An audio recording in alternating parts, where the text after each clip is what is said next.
خلافت فصل گل بھی ہے، بہار جاودانی ہے. Hazur Anwar, may Allah be his helper, met with young male converts in Canada. Each person had the chance to meet Hazur and told their stories of how they had come to accept Ahmadiyyat. Assalamu alaikum, beloved Hazur. Wa alaikum salam, Tony Saab. When did you accept Ahmadiyyat? I accepted last July. Last July. And why? I was going through a personal crisis in my life, and I had a coworker at work who provided me the therapy that I needed at the time through Tabligh. Okay. Are you trying to learn more about Islam and Ahmadiyyat? Every day, Hazur.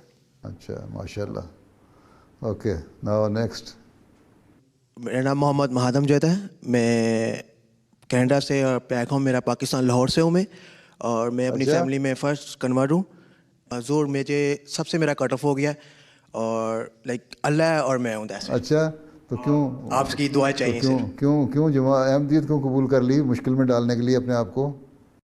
میں نے اس لیے قبول کی کیونکہ مجھے ڈر تھا, ہر انسان نے مرنا ہے, ٹھیک ہے, اور مجھے یہ تھا کہ میں اگر مر گیا تو لائک مجھے کسی نے بس ایک راستہ دکھایا کہ حضرت امام مہدی ہمارے اس میں آنے والے ہیں, ہمارے سنیوں کے اس میں آنے والے ہیں, لیکن احمدیت میں آ چکے ہیں.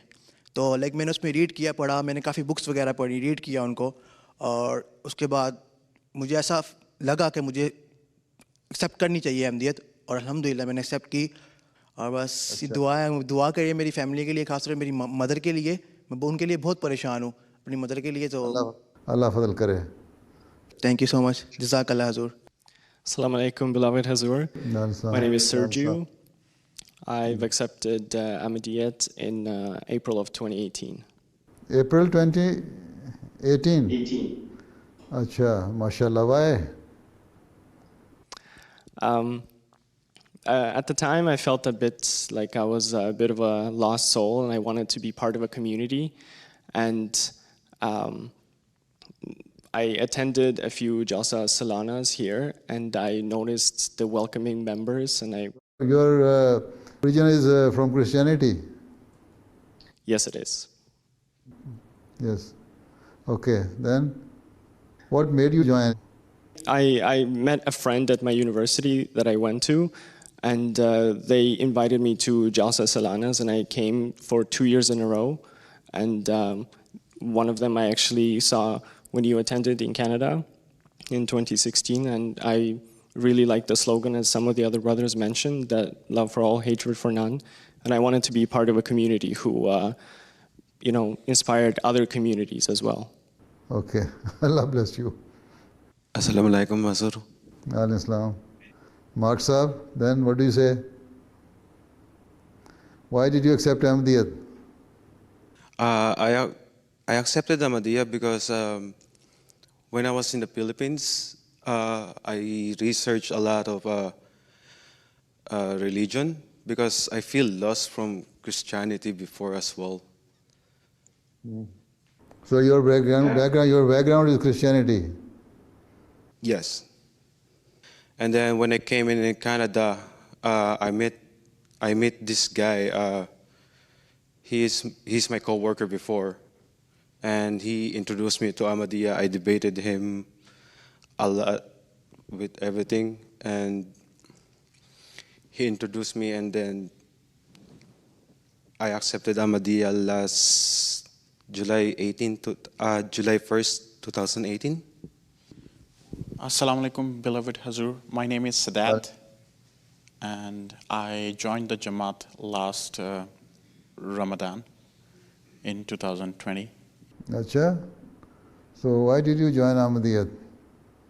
I have been in last 15 years debating with some Ahmadi friends, and Acha. How old are you? 35. 35. So you spent half of your life in debating about Ahmadiyyat. تھوڑا تھوڑا ہوتا تھا, تو اصل میں شروع میں ایتھزم کی طرف جا رہا تھا, پھر ایتھزم سے کچھ دوستوں نے کنونس کیا کہ نہیں وہ غلط راستہ ہے,